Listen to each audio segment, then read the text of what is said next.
Okay, hello everyone and welcome to episode 48 of Zero to Hero.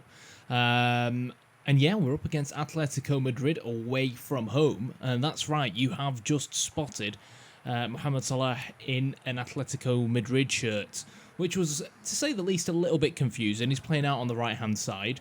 They've got Rodri in midfield, obviously, and they've interestingly got Saul at centre-back. But regardless, they are a very, very good and strong team, so, it's always going to be a struggle. And for some strange reason, I had been dropped into central midfield, so it was always going to be a little bit of a different style of role for us to try and adapt to this game. A slight kit clash, maybe. But anyway, 6 minutes in, our poor form, shall we say, of conceding early goals looked set to continue.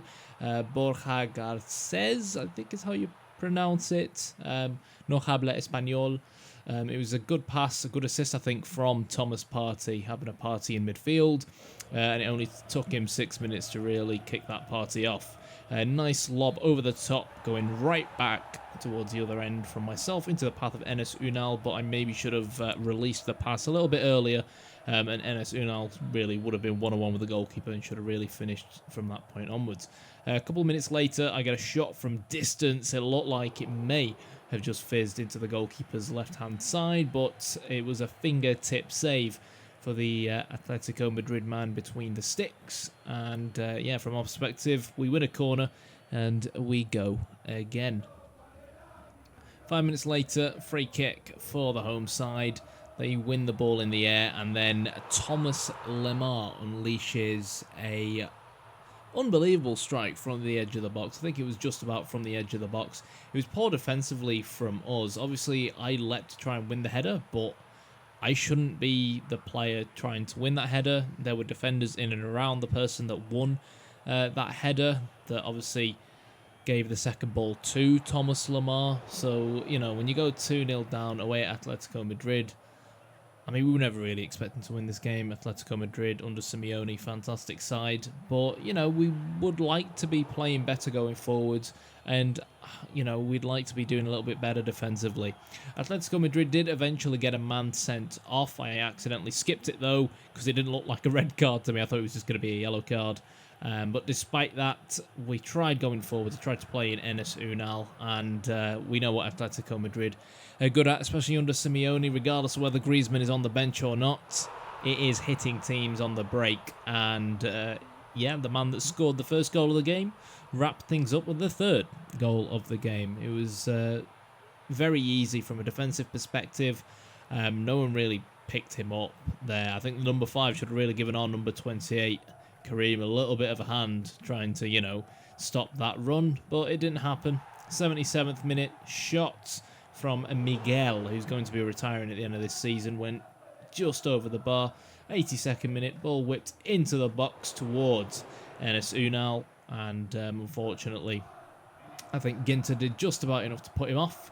And then 86th minute, I took a bit of a gamble here on the defender doing, shall we say, an Otamendi, as someone with Otamendi in his fantasy team. Seeing that mess up against Norwich yesterday was ever so slightly painful, but fortunately I've also got Timo Pukki up front, so it kind of made up for it to an extent. Enes Unal, maybe a little bit of over celebration there by Bladder in goal. That's what we call him now, Van Bladderen Bladder. But yeah, it was only 3-1. But hey, it was another assist for me. And to be fair, I do like, we deserved a goal on the balance. We didn't deserve to win. We didn't deserve to draw, but we deserved something from the game. And 8.0 a rating for myself. Transfer window now opens, and Amiens in Ligue 1 have put an offer in for me, but after going to Ligue 1 and checking out where they are in 17th place, it just doesn't make sense to consider leaving Valladolid. Even, obviously the fact that we've only been at Valladolid for 6 months is, a key factor.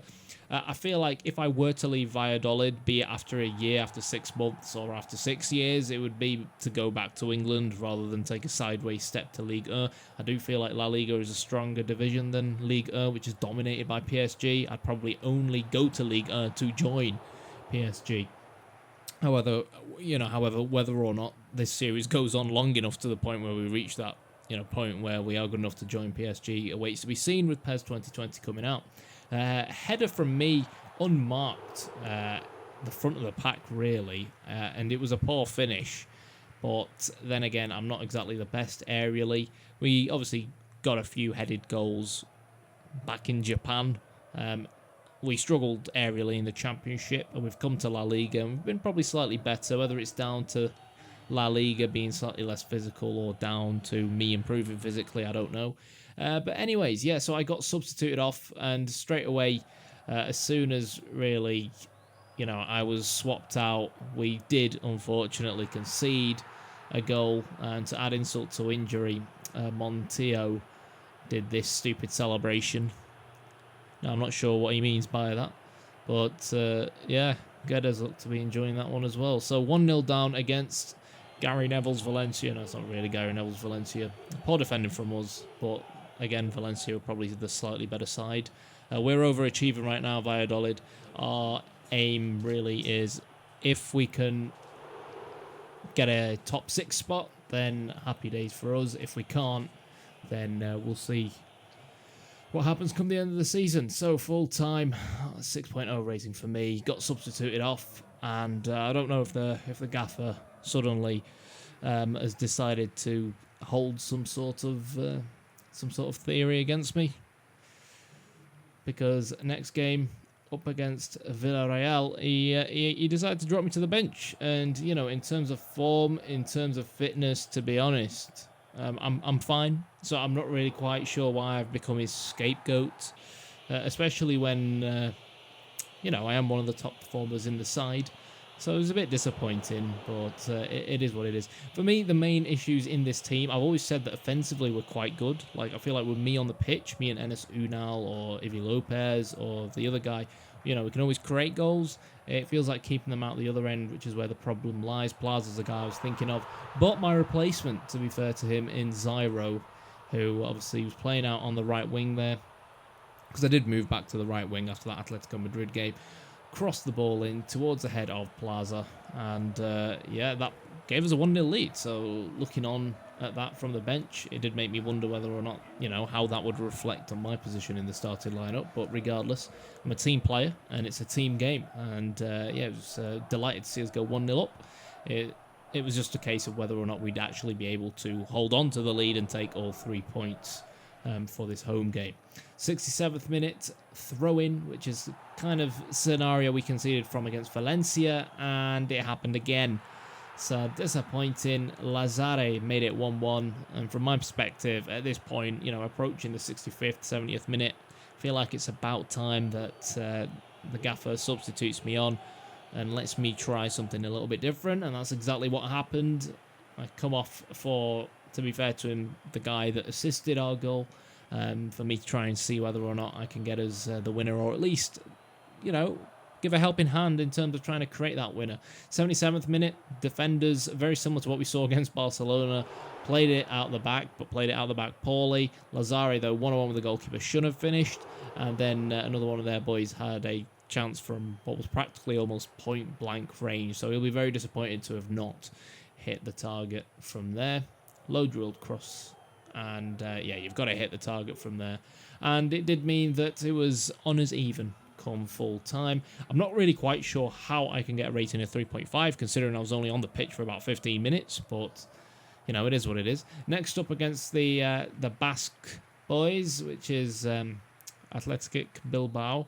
Now, one funny thing about Athletic Bilbao is that I wouldn't say this is the funny element, but obviously they only have Basque players. But in Pro Evo, it doesn't take any attention to that rule, so they do end up with some funny players that's quite unrealistic. Flamini is actually one of them in midfield. Now, I'm not sure if Flamini is one of those interesting types of players who's French but also Spanish and Basque at the same time, but I don't think he is. But anyways, Ikamurain with a shot there from the edge of the box. It was well defended by us, and at half-time I finally got subbed onto the pitch to try and actually make something of the game. Through ball from me out on the right-hand side. I take it past one defender, see you later, float it in towards the head of Enes Unal, and he probably should have done better from there and at least hit the target. But yeah, this is one of the perks of when you sub me on late in the game. I have that extra bit of energy. It was lovely footwork from me to, you know, take on that left back and get the cross into the box. A couple of minutes later, Inaki Williams with a shot. He's, of course, scored against us a couple of times in the past, and he went just wide of the target. Header coming up next for Guruzeta, if that's how you pronounce it. But goes just over the bar. Next up, I pick up the ball, 72nd minute, 1-2 with our right back, and this kind of glitched out where, you know, I was pressing the pass button because obviously I wanted a pass from the right back, but then he played it to Enes Unal, and then when Enes Unal was clear to shoot on goal, he ended up giving it back to me, and then, you know, my shot went a little bit wide. So that's something that they've needed to really fix for years, but I'm not really expecting it to be fixed in 2020. I mean, I've not played 2020. I played the demo, but yeah. That is really something that needs to be fixed. Whether or not it gets fixed, I don't know. And at 0-0, 83rd minute, Ikamunain picked the ball up, ran at our goalkeeper. Very, very poor finish from him there. That was probably the chance for Athletic Bilbao to nick all 3 points. And it didn't quite happen. And yeah, the game finished at 0-0, 7.0 rating for me this time, coming off the bench. And as we can see, we are dropping in La Liga down to 10th place. And at the moment, things could go either way. We could sneak into that top 6 if we're lucky, or we could drop down into the bottom half of the table. What do you think will happen? Let me know in the comments below. And as always, thanks for watching.